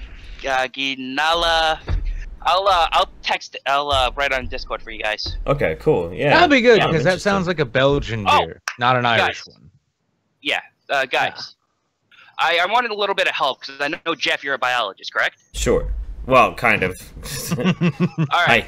So I've been trying to get this experiment going on, and I know it's going to be a little too controversial because I'm actually studying right now to be a mycologist, which I'm so happy for. Good field. I love mushrooms. Well, actually, there's two things. One of them is actually you guys might like. I'm trying to do is create the strand with a mixture of of green Buddha and mixing some rye smut to make it a St. Elmo's fire type of shit. Like, it will fuck you up. Oh, interesting. Okay. So but, that's an interesting focus. While we Yeah, keep going, sorry. just keep in mind, like, while you talk about the experiments you want to do with mushrooms and booze that'll fuck you up, Alright. we are on Alright. record here. I know. All right, I'm sorry about that. Like I said, I watch you guys, so I'm autistic as hell. What do you expect? It's fine. It's totally fine, man. It's all right. All right, All no. good. See, I have a couple of other experiments. My main one I'm working on is actually trying to fight invasive species with the help of cordyceps mushroom. Mm-hmm. What I'm trying to do is see the different genetic see a different genetic sequence that might actually happen if let's say I get the population of fire ants that are within like Arizona at this point that are too invasive. Okay. That if they're still affected by the cordyceps itself. That's my first one. I'm still trying to get to University of Utah and all that shit. Well, more like University of Arizona. Just see if they can help me with that. From my understanding in the mycology courses that I took before, cordyceps are usually more of like a damper regional sort of fungus. I didn't really think that necessarily were too in like. Oh no, they can't. That's what I'm doing. I'm trying to see. Do my first experiment to see if there's any genetic, any type of genetic like sequence that it actually doesn't allow it to be affected anymore. I'm to keeping make in it a controlled robust, environment. to make it more robust in like a different type of maybe an arid environment, that sort of thing. Yes, that's what I'm trying to do. Interesting. And then Okay. working with different species like stink bugs. But I mean, a side project I have right So now too is you want to spread the mushroom zombie plague into the desert? That sounds like some pure white genocide shit to me. I don't know what you're talking about, and I'm not feeling too comfortable about it. It's fine. It won't never affect humans. Humans have too much of a complex chromosomal structure. Yep. That doesn't allow it to be affected in any way whatsoever. So for those who Well, don't, what if I identify as a mushroom? It's not really a mushroom. It's more like an ascocarp than a Listen, basidiocarp. I'll look out for my ascrocarp and basidiocarp brethren to the ends of the earth. You want to come on my show and threaten them in this way? So okay, for those who don't know, certain types of cordyceps will land on type of certain types of insects, and it is technically a fungi, but it will infiltrate the biological organism. It will effectively kind of zombify it in a way. It's a really brutal, stupid way to explain it, but it ends up. You'll see these awesome pictures. It ends up having a bunch of half Muslim babies, and we're not going to stand for that on this show. Well, more of just they Sure, Nick. Tune in next week when Brittany Pettibone will be happenstance selected out of our Discord. All right, yeah, sorry, and you guys are still there. But, I will say. I am curious. I mean, like, you're getting into science shit. I don't understand, but I am hearing what you're saying. And so, is your goal in the hopes of somehow programming invasive species to be controllable? Yeah, it's a controllable way to actually happen, and that since that way it's actually a more controlled population, which then all of the local governments is able to find a better extermination and pest control for them. Just convince them to go away using brain fungus. Well, no, it's I like it. No, I like it. It's great though, and I not even just because it actually sounds like a great idea, but from a writer's perspective, that sounds like the kind of thing you could either weave into like a futurist sci-fi story as like, oh yeah, and this is how we made the world work.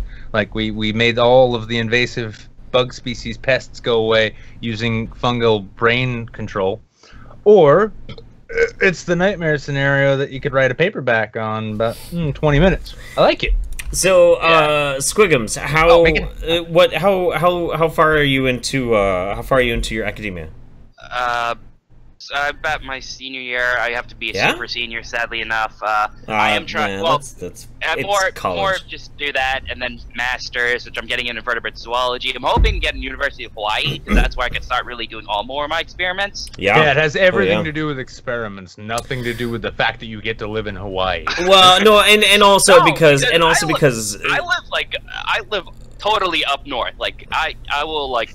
My mom fucking loves it up in the mountains and like a little area called Lake George. If you go there, sometimes it's right across. I know for Jeff, it's a little bit too far. It's a far drive. Yeah, it's a far drive. Oh, sorry, I talked to my dad for a second. Hey, Dad, say hi to the stream. Hey, hello. No, it's fine. Hawaii. Just like look, my dad. Hawaii. Hey. Okay, so and said, "What are you doing with yourself?" And then Hawaii walked out of the room. It was great. Hawaii. I feel like I'm at home. Hawaii's a great place for mycology because there's always going to be a fruiting season, no matter pretty much 24/7, except for in the driest parts of the year. You always have fruiting. So it's great for studying mycology. I think you should keep with it, buddy. I encourage you absolutely. It sounds like you know exactly what you're going to be pointed towards. Bad fucking ass, dude. Badass. I will say, I do have one question for Jeff. Okay. Well, mostly for you guys, because you guys met Blair White, right? I have answers. Yes, we have met Blair White. Okay. I will say, if you didn't know Blair White was a dude, would you smash? I'd smash. I will tour that thing faster than her surgery. I would have smashed Blair before, during, and after. No, and let me tell you something. And maybe this will help a few curious penises out there right now. Having met Blair in real life, she is just as gorgeous in real life as she is on camera. It's not all makeup. It's not camera tricks. She is fucking stunning. Yeah. She's stunning. Yeah. Hey, wait, Swiggums.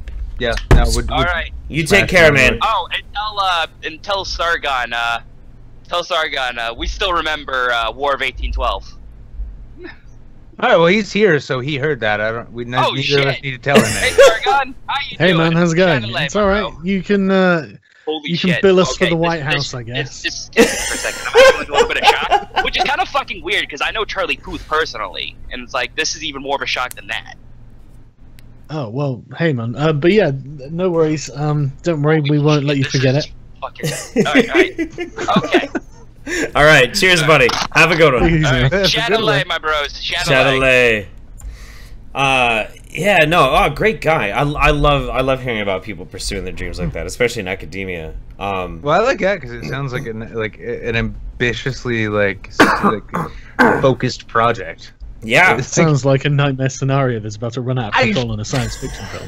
Yes, I know. It's my dream. Brain controlling fucking fungus takes over. Dude, Jesus, they're amazing. Dude, don't start the zombie apocalypse. I don't actually want to. Yeah, but encourage him to try to do his thing until the zombie apocalypse happens. I can't blame him for what happens. Yeah, no. I just be careful. That's all I made a whole fucking video like a year and a half about mind-controlled zombie fungus and shit like that.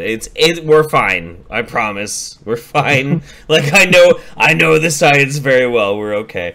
So the question before we drag another person in, the question that I had, and it's a cultural question, was: is there a specific type of beer in England that is to be drank warm versus cold?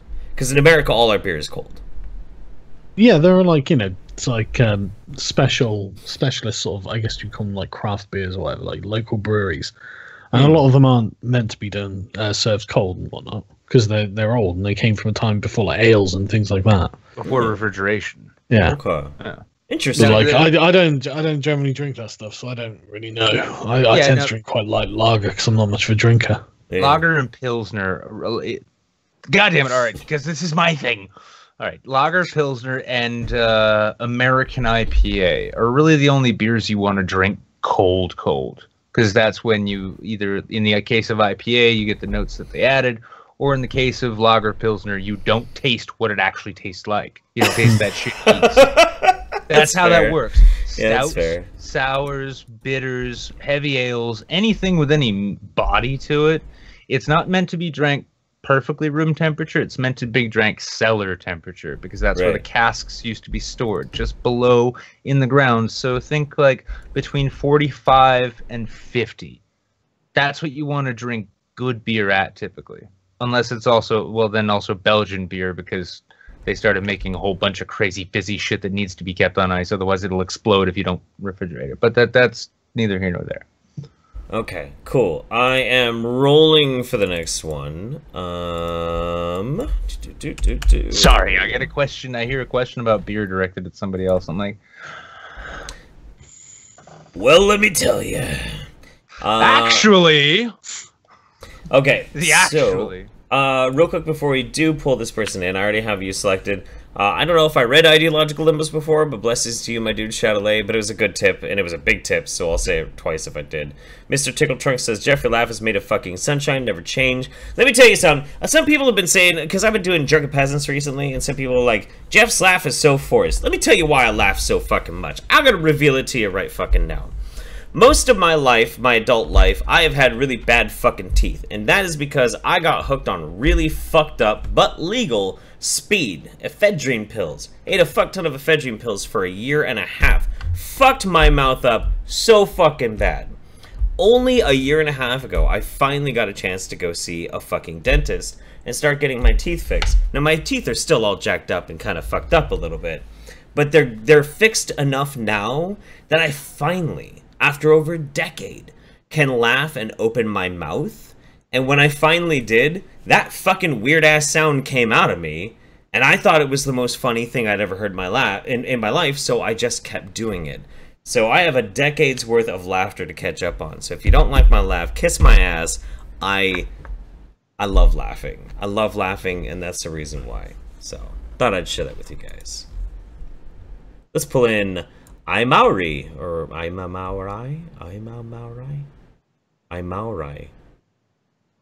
There we go. You are our next contestant on the YouTube Saints. Hello.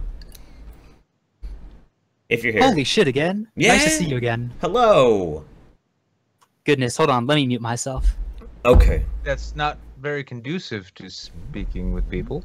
Well, Jeff and Nick, I'm sure you'll be happy to hear that I'm not addicted to benzodiazepine yet. That's good. That's really good. Oh yeah, you were on last week. Holy shit. How you doing? No, the week before. Was it the week before? Yeah, I tried to make last week, but you stream without telling me, and now Twitch is gone, and I'll never be able to see it. Rest in peace. R.I.P. in peace. Did you just say R.I.P. in peace? Are you serious? Yes. It's like my third favorite meme. It's a Kevin Logan reference. Yeah, forgive me. I don't watch Kevin Logan. I'm sure that won't surprise you at all. He's my favorite. I love Kevin. He's incredible. But yeah, no, like by all means, tell us how's it been going since the last time we talked? Well, I haven't had a panic attack since the last time, which, good, as far as I'm concerned, absolutely wonderful. Mm-hmm. But I'm not here to talk about that. Sure. All right, there's two things I want to say. First, Sargon, I'm a huge fan. I followed you since you were a measly 7K subscribers years and years ago. Oh wow, crap! Wow. It's been a long time, man. Jesus, it's been a fucking long journey, isn't it?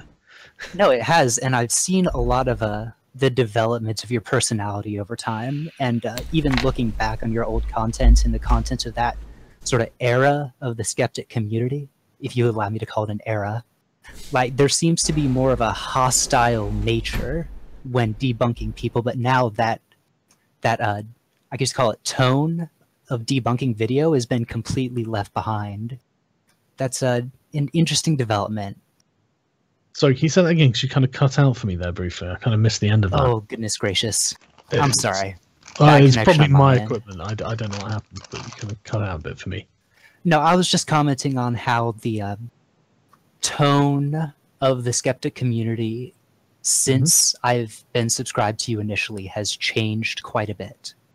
And I have been happy to see it grow and change and go along with it. If you allow me to gush like a father commenting on their child's social development. Well, I'm glad it's been for the better. But I do have a general question for you three. And that is that the alt-right's memes are demonstrably better than any meme that the left has put out in the last year. And frankly, as a leftist myself, it's embarrassing. So consider this, I'd say. Consider this. Consider this, I'd say. If you're comparing hard right memes to hard left memes, and you're saying that hard right memes are better, that is still kind of like being the fastest kid at the Special Olympics. Except they're not the fastest, because this is one of the things, and I'm just speaking for me, one of the things I love about not actually expressing or holding any sympathy for either of these simpering fucking retard groups is that the ability, the freedom you are given to make fun of how obviously and terribly obnoxious and retarded that they actually are. You have just, it's sort of like if you're left, you can only see right. and that's where all the jokes are, and you're kind of bad at them. Or if you're on the right, you can only see left and see all the jokes, but they're kind of stale. Otherwise, you just get this whole pantheon of retards that you can make fun of in any way that you like. So don't look to the left or right for good memes. Look at the people who are willing to make fun of every stupid backwards fuckwit out there. Because then you'll find genuine comedy. Otherwise, you'll just find people trying to advance bad ideas through tepidly funny macros. Well, I am subscribed to you some of three, their after memes all. are pretty funny. You've got to give it to them. Some of them are. No, I mean, I'm not saying they're not. But what I'm saying is that if we're going to say that they're the funniest compared strictly to the hard left, well then... Well, yeah, what's the point? that's basically the competition. No, and that is the comparison that I wish to make: the hard left as opposed to the hard right. Yeah, No, the not memes are funny. terrible. Yeah, they're not funny. They're Absolutely not terrible. smart. No, they're all some variation on "we throw dissenter into gulag." Every single one of them. Yeah, they are. Literally, it's the one joke they've got, and it's like, yeah, but you would actually do that. You would actually, not ironically, actually do a that, joke, and you're you actually dicks. advocating for it. Yeah, exactly. That's your literal position, you freaks. And You they know? still fail to find the same humor in the gas chamber memes. Ooh. Ooh, yeah. Oof. The thing is, the thing is, right, with the alt-right, I mean, yeah, eventually with the right leadership, it could end up with gas chambers. This is the thing, right? They're not. I don't think they're actually Nazis. Their memes or their movement?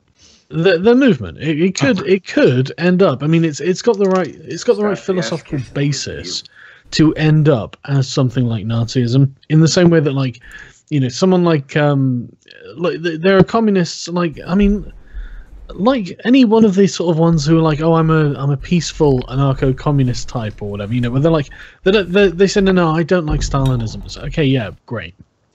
I appreciate you don't, but how are you going to prevent it? Because, I mean, you know, the Stalinists will take over, and you will be a group of people who fundamentally agree with what they want, just not their methods to get it. And so that's not going to stop them from taking over your movement, is it? Especially when they kill you for being a useful idiot, which is what they'll do. And so it's just like, so none of your nonsense can be entertained because of that. I think about a lot recently. It's like why do the radical voices take control of these movements? And it's because fundamentally I think they're based on the same principles. And so all you can ever argue from is a point of pragmatism. That was what ContraPoints was doing with me the other day when I interviewed her. She was just arguing from pragmatism. So, well, I don't think it'd be a good idea. I said, yeah, but you don't think it'd be wrong. You know, that's the thing. You just don't fundamentally think that this would be a wrong thing to happen. You know, it's a completely different set of morals to like individualists. And terrifying morals as well. Well, it's also the fact that, I mean, radicals themselves, with any given movement, every movement, you know, ostensibly starts with the best of intentions. But the thing is when you take an orthodox movement, let's take feminism, communism, Nazism, whatever. Right. It's that they come before everyone and they say that this is the way things should be, and if things are just this way, everything will be fine, right? Yeah. But that doesn't live up to reality ever. No orthodox ideology, when it's implemented or when it's actually just carried out in logical thought experiments, lives up to the faces of reality that we're facing. So every time they're confronted with that, they either have to give up this thing which they've garbed themselves in so thoroughly, largely because as useful idiots, if they don't have a cause or an orthodoxy or an ideology to really pursue, they've got nothing. And then what do? Well, they find that whatever moderate or, you know, mainstream voices they're listening to, same with Islam, aren't living up to the calls to really win the day. Well, then you look to the radicals and they say, well, the reason it hasn't been working is because you don't believe hard enough yet. I think there's also the moral shaming aspect of it, though, that's important that we shouldn't ignore. You know, the fact that they're like, you're not this enough, you know, and they can win arguments by just, you know, I mean, they try to delegitimize all the time by going, you know, oh, you know, they'll call it. I mean, they literally they delegitimized the Blairites by calling them the right wing of the Labour Party in Britain, and there are, you know, the Blairites are just universally hated by the left, you know, the leftist left, you know, the sort of Marxist types. They've successfully ostracized them as well, and this is how they just, there's a moral dimension to denouncing them for not being X enough, and that's why they end up gaining control. Sure, absolutely. Well, And the thing is, Actually, Jordan Peterson made some really good observations about this, right? When he was talking about communism, it's like, look, it's like this narcissism to think that you're going to be the guy who does it. And I was thinking about why this is, right? And I really think it's the concentration of power, and just that, you know, the more power you concentrate in the hands of one person, the more perfect they have to be to handle this power responsibly. And obviously, just, you know, so complete totalitarian power is outside of the scope of most people's ability to manage and be a good person at the same time. You know, I am quite the fan of Jordan Peterson, and I definitely appreciate that observation that he made as far as you have to be the most perfect person, and it is a narcissistic attitude to take that, no, I'll do it correctly first time because I'm capable of doing it correctly this time. And you want me to take your word for it when it's never been that case, when every other person who has been in your position has not? And how are you preventing the Stalinists from not killing you again? You know, it's when you've got this existential threat of psychos next to you as well. What I mean, you know, it's ridiculous. It's not going to work. Yeah, and you take it from the other perspective too, though. If you take it from the perspective of the person who is claiming the power, right? In the course of their claiming it, unless they are indeed that, you know, Hillary Clinton-esque "I want power at all cost" types, if they're a true believer, well, then you end up with somebody who will. Well, of course we have to have political purges and kill half of the veterans who are coming back from the war that we sent them to defend our empire, because they're militarized. They might be a threat. So kill half of them, kill all of the people on this list who I'm pretty sure disagree with me. That way I can be secure in my power to fulfill the vision that I was radicalized to believe in the first place. Sounds about right. Well, hey, I absolutely am really glad to hear that you're doing really well. I hope thank you very much. to catch back up with you here pretty soon again, man. Absolutely. Perhaps again one day, but I'm glad we got to talking about memes and somehow communism and Jordan Peterson. Cheers, buddy. Cheers, buddy. Have a nice day. Bye-bye. He's a nice guy. We had a great talk with him. I guess it was our first Twitch stream, which was not on Twitch, actually. The one that was on YouTube, yeah. Our first Twitch stream on YouTube. The Twitch stream that was not on Twitch, but YouTube, yeah. Yeah. I'm looking at I mean, our first episode was called our lost episode because we'd never had an episode, so we lost the first one. That's right. That's absolutely right. So I'm looking at our time. We got maybe 10, 15 minutes, maybe two more people up in here. Real quick before we do, though, Sergeant Buck says, question for Sargon. Now that the devs have patched it to hell and it actually runs, would you consider picking Space Hulk Deathwing again for a Let's Play? Maybe. I didn't realize. I've been keeping up with it, so I didn't know what they'd done. Are you a really big Warhammer 40k fan? Very big fan, yeah. Are you serious? Dude, I am the biggest fan of Warhammer 40k, I'll have you know. Oh, okay. Well, Yeah. I'm not the biggest then. I'm not even the second. Oh, clearly, he just said he was the biggest. Obviously. I am still a big fan of it. Okay, but not I'm as hearing big. a Mike- But not as big as me. Yeah, I'm hearing a Mike Cernovich style boxing match in the works here to determine. It's like, will Jeff be the biggest fan, or will Jeff still be the biggest fan? We'll find out. 13, 14, 15, 16, 17. Yeah. 18, 19, 20, 21, 22, 23, 24, 25, 26. And yes, Base Mama, I do have the best hair on YouTube. Anthony Fantano, best teeth in the game. Wizard of Cause. Well, you figure it out. 33 people waiting. Let's see who we get. That would be...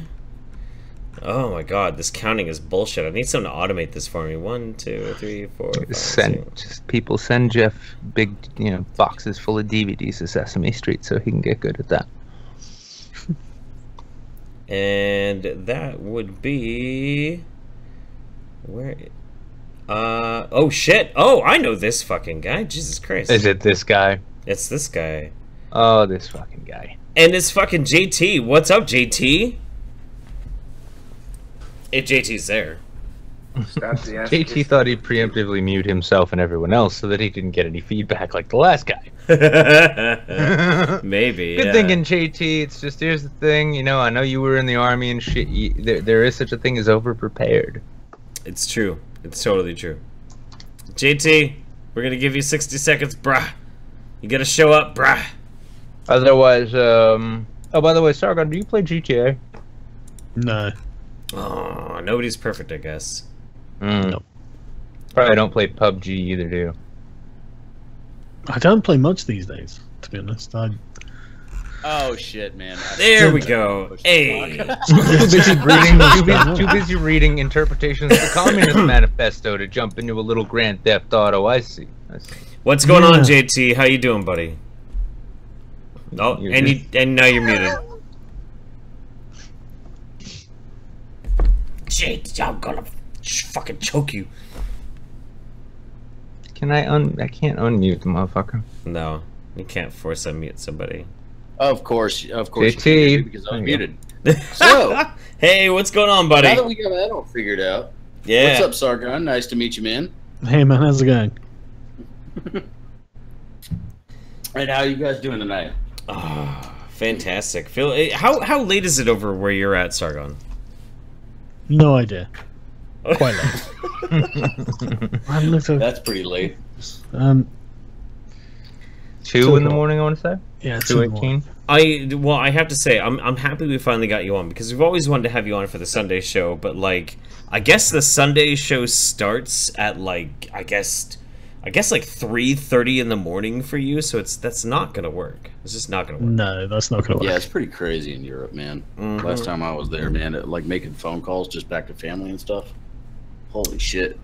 Yeah, It was that's insane. that's nutty. That's crazy. But you're gonna show me a really good time when I get over to England, though, right? Yeah, man. When are you coming over? That's a very good question. That's a very good question.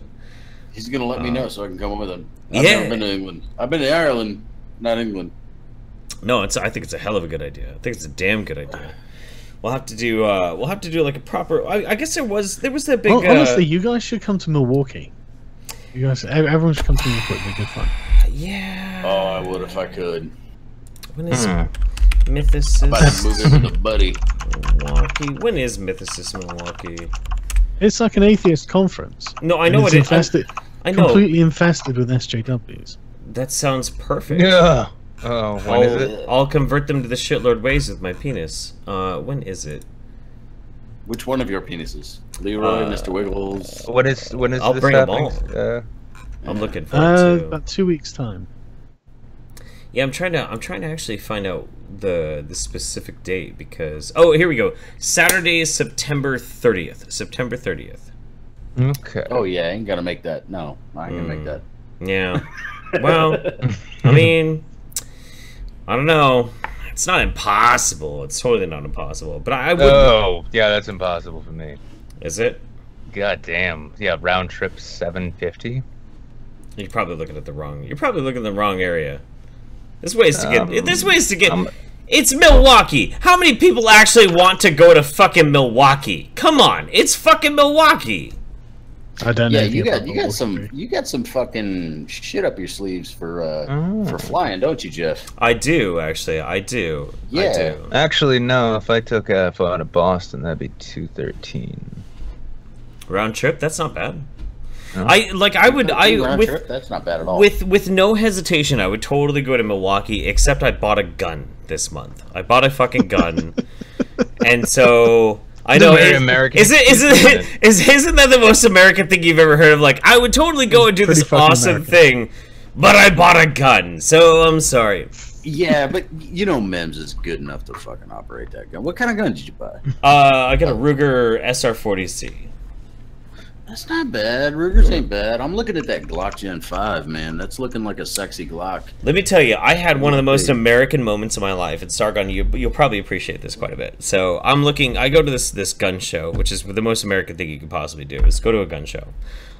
So I go in, and you got there's this dude selling guns and selling knives and shit, and he's got a sign, and he says, radical idealist, I worship Jesus, I love my guns, I don't take no shit.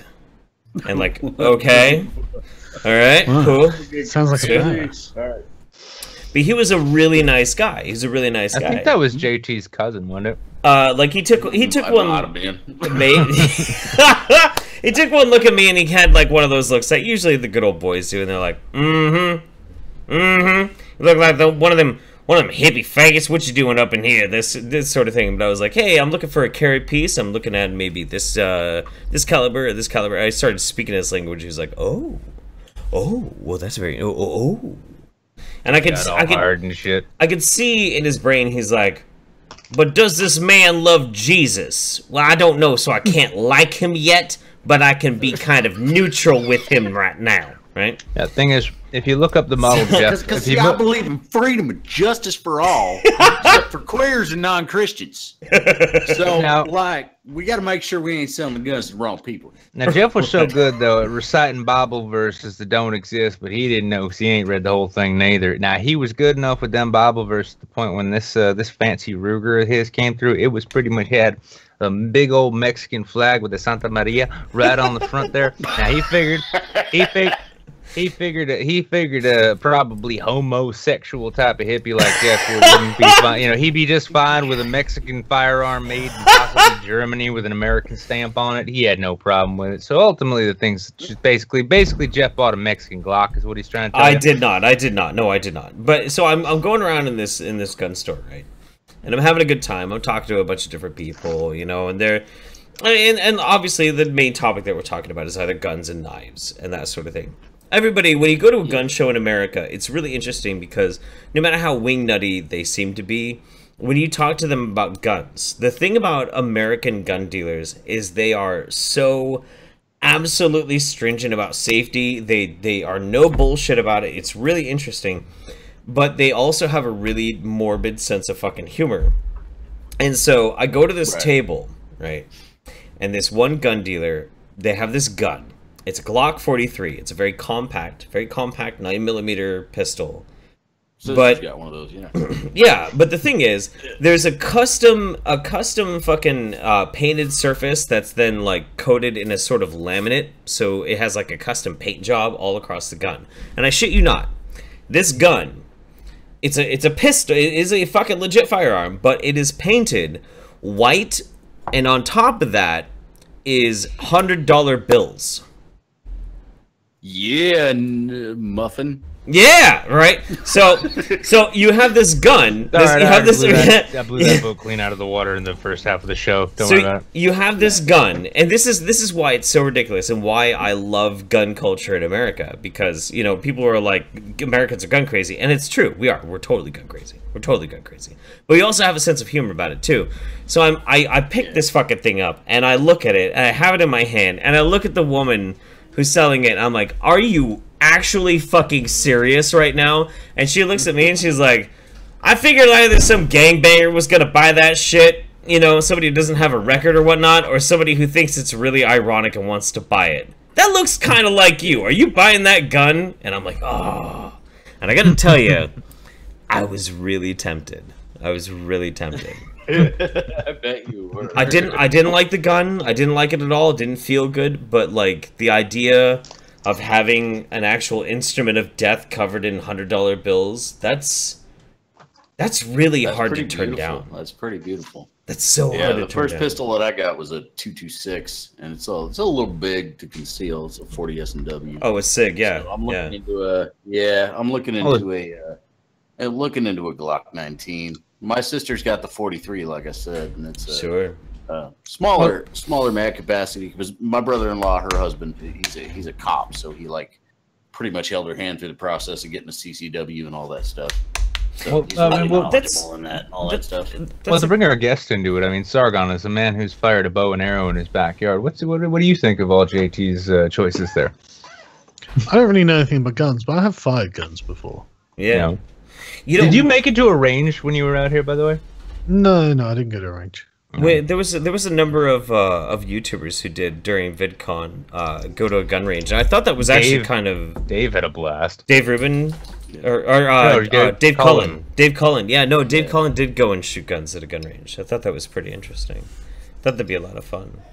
Yeah, it's always cool to get the European types, you know. I mean, because it's like a culture thing. I mean, sure. Sounds like a racial thing the way you're talking about it. For fuck's sake, the European types. Really He's one of the good ones, by the way. One of the people that I subscribe to on YouTube is Collier Noir, and he's a black dude in Texas. He's also a lawyer, and he's a super gun enthusiast. And he's got the MR556, which is pretty much our favorite rifle in PUBG. The 416. Oh yeah, the 416. Yeah, he's got that MR556, and he's got it all decked out, and it just looks so sexy. Yeah. I mean, of course, he's a fucking lawyer, so he can afford all that shit, son of a bitch. Yeah. But yeah. Well, don't worry, JT. Listen. If you find yourself getting caught with one, it's probably gonna belong to somebody else, and then he can come and buy another one off of what he charges you to defend yourself. Yeah, if you're in Texas. But you know, it's really I mean, they are for the most part super safety conscious and really good people, and just like super into target shooting and coming up with different drills, and it's like it's a whole thing. It's like a whole hobby, and it's really awesome. It's really awesome to get into. Interesting. It really is. It's really super interesting. I agree, man. Well, absolutely. Yeah, before we move on, though, I mean, you got any questions for Sargon here directly? You want to ask? Nah, man, dude. When you go to Milwaukee, man, you should definitely hit up a shooting range. Yeah. Keep it on topic. Yeah, absolutely. Maybe if I can find a cheap enough ticket, I'm not gonna go to the fucking convention. But I'll fly out there just for the explicit purpose of taking Sargon to a gun range. How about that? Hell yeah, dude. Yeah. I'll grab on my way out there now. Fucking GoFundMe for that shit. We'll get you out there. We'll do Saints of Milwaukee. We'll look at doing Saints of Milwaukee, because I've been there and it is a fun town. The cheese and the beer is worth going for. I wanna smoke some fucking crack with Mike Stolklasa from fucking Red Letter Media. Like, that's my goal, man. I want to shoot guns with Sargon, and I want to smoke crack with Mike from Red Letter Media. Anyway, hey JT, I'll see you tomorrow with the Patreon thing. Peace out, buddy. All right. All right, man. You guys take it easy. All right. Cheers. Yeah, I'm gonna hit him up on Skype though, because honestly, Jeff, if you're down, I gotta finish one of them GTA heists. But yeah. Listen, do you want to do one more? No, we don't have the time. We don't have the time. We're at max time. Let's try and bring a little format to this real quick. Sargon, before we let you go, because the Sunday show is a pipe dream anyway. Give us a channel that you enjoy that you think is criminally undersubbed. Channel I enjoy that I think is criminally undersubbed. Doesn't have to be political or anything, just something you enjoy watching. Let me say, whenever someone's like pull something off the top of your head, I can never fucking think of anything. The thing is, I'm subbed to loads of goddamn channels. I'm just gonna have a look through my I have a fucking ton subscriptions. Too. Yeah. I really like Lou Levi's videos. It's not just because we're mates either. It's I just love his rants. They're just I just love the way he goes off. I don't know what it is. Oh, Cool Hard Logic is a fantastic. But I mean, subbed actually. Yeah, Cool Hard Logic's definitely. That's a brilliant channel. Jean-Francois Garapi, he's pretty good. Yeah, you guys can all spell that on your own, by the way. Yeah. I like Noel Plum as well. He always gives like really fair commentary. Noel Plum is absolutely amazing, and he is vastly underappreciated. I would absolutely agree with that. Yeah, we actually got to get him on Saints one night. He seems like he could probably. We do. Yeah. We'd have to ask him to basically stay up all night, but we. Yeah, well, that's a bonus. It's like, hey, man, show how much you love our show by not getting any sleep tonight. Yeah, that sounds like a pretty good idea to me. Oh, and of course, Based Mama, right? Oh, right. Of course, Based She's in the chat. Got to do fan service, don't we? We love Based Mama. We love Based Mama. She's just as gorgeous as she is intelligent. Yep, and she's cuddly in bed too. Now I'm not going to explain any more about that, but this has actually been your midweek Saints. Here we are, finally actually on Twitch for the third time. I don't know, but it's been a pleasure. We've been chilling with the Sargon. Thank you for coming on. To all of our Discord guests and the people, especially you guys waiting. We're hoping you get picked. We didn't manage to get picked. Keep coming back. We're gonna keep having these shows. It's a good fun time. Yeah, you know what? See, catch us on Sunday. Yeah. Good night, everybody. Good night. Muffin.